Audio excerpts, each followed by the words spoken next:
나눔 서재를 찾아주셔서 진심으로 감사합니다. 오늘도 지혜를 나누는 소중한 시간이 되길 기원합니다. 좋은 사람을 곁에 두어야 합니다. 그럼 좋은 사람은 어떤 사람인가요? 돈이 많고 인맥이 넓은 사람은 그저 좋은 조건을 갖춘 사람입니다. 인생에서 그런 조건들은 있다가도 없고 없다가도 있는 것입니다. 그러니 좋은 사람이란 외적인 조건이 좋은 사람이 아니라 좋은 생각, 좋은 언어, 좋은 행동을 하는 사람입니다. 진정으로 좋은 사람은 돈이 없다고, 인맥이 좁다고 사람을 폄하하지 않습니다. 그러니 좋은 사람과는 평생 함께할 수 있는 것입니다. 오늘은 이와 관련된 생각 나눔과 함께 책 나를 살리는 논어 한마디에 실려있는 이야기를 들려드리겠습니다.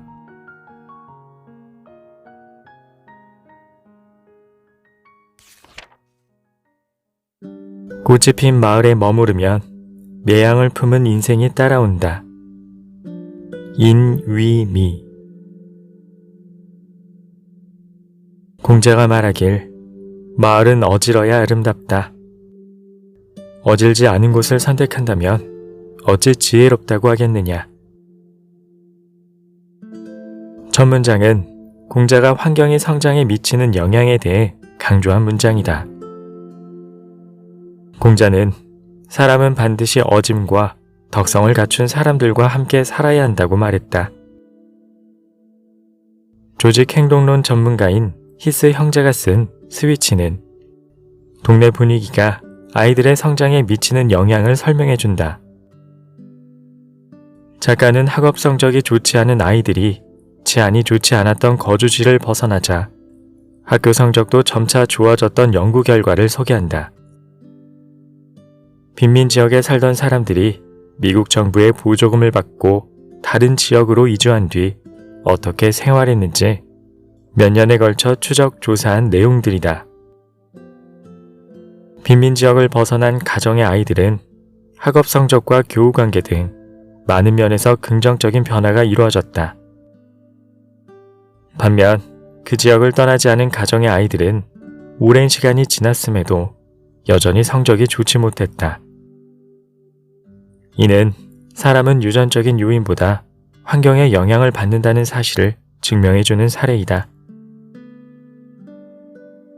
깨진 유리창 이론이라는 사회학 이론이 있다. 말 그대로 깨진 유리창이 있는 장소에서 일어나는 일들을 관찰하고 기록한 것을 토대로 만든 이론이다. 한 마을 빈터에 주차된 자동차에 창문 하나가 깨져 있었다. 자동차는 그대로 방치됐고 2일이 지나자 자동차의 바퀴가 하나 사라졌다. 자동차는 시간이 지날수록 심하게 망가져갔다. 나중에는 폐차장에 버려진 자동차처럼 변해버렸다. 집도 마찬가지였다. 한 마을의 후미진 골목에 사람이 살지 않는 집 몇 채가 모여 있었다. 한 집의 창문이 깨졌고 며칠이 지나자 그 집과 이웃한 다른 집 창문들도 깨져 있는 것을 발견했다. 또 며칠이 지났다. 담장에 혐오스러운 낙서들마저 생겼다. 그렇게 수개월이 지나자 창이 깨진 집들이 모여있는 후미진 동네는 우범지역으로 변하고 말았다. 깨진 유리창 이론은 환경이 인간 생활에 미치는 영향을 설명한다. 환경의 최초 변화는 고작 깨진 유리창 하나였다. 하지만 그 작은 변화를 바로잡지 않으면 그 요인은 점차 눈덩이처럼 불어나 커다란 변화를 일으킨다. 깨진 유리창 이론을 거꾸로 생각해 본다면 어질고 덕성을 가진 사람과 가까이 지내야 하는 이유를 알게 된다. 이제 공자의 문장으로 돌아가 보자. 어질지 않은 곳을 선택한다면 어찌 지혜롭다고 하겠느냐에서 마지막 글자인 지는 지의 지와 같은 의미이다. 이사를 할 때 어질고 덕성을 갖춘 사람들이 많은 마을로 들어가라는 공자의 충고이다. 이런 선택을 하는 사람들이 지혜롭다는 것이다. 아들 맹자의 교육에 대한 어머니의 열정을 나타낸 맹모 삼천지교는 너무나 유명한 고사성어이다. 주변 환경이 아이에게 안 좋은 영향을 준다는 사실을 발견하면 맹자의 어머니는 곧장 그곳을 떠나 다른 곳으로 이사했다. 맹자가 현자가 될 수 있었던 것은 파랄이 그의 어머니 덕분이었다. 맹모 삼천지교를 따라하려는 부모 중에 학교가 모여있는 곳 근처로 이사하려는 사람들이 있다. 자녀들의 면학 분위기 조성을 위해 반드시 학교 근처에서 살아야 할까? 꼭 그렇지는 않을 것이다. 학교와 가까운 곳에서 사는 사람들이 어진 품성을 갖추었다고 장담할 수 없기 때문이다.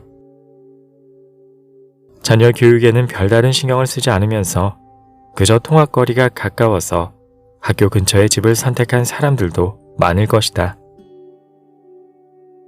교육 환경이 중요한 건 사실이다. 하지만 아이에게 영향을 끼치는 환경은 꼭 거주지의 사람들만 포함되지 않는다. 자녀들에게 가장 큰 영향을 미치는 사람은 언제나 부모들이다. 부모의 어질고 자애로운 마음은 항상 자녀들이 성장하는 밑바탕이 된다. 아무리 교육 환경이 좋다고 한들 맹자의 어머니와 같은 품성이 없다면 소용없는 일이다.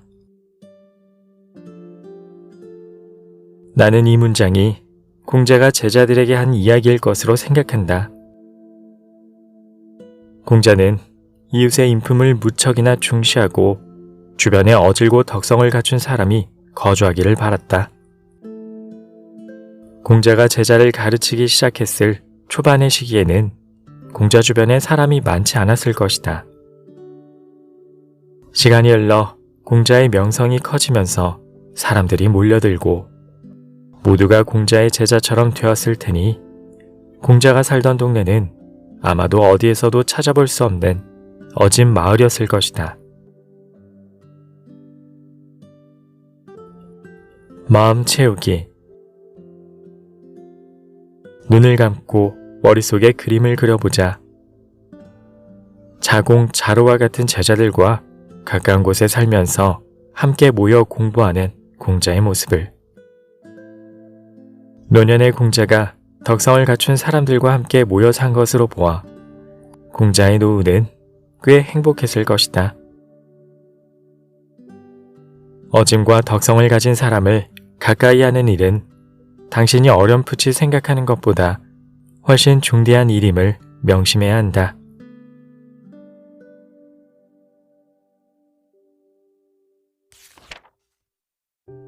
이야기 잘 들으셨나요? 곁에 좋은 사람을 많이 두고 자신도 좋은 사람이 되어가길 기원합니다. 끝까지 함께 해주셔서 감사합니다.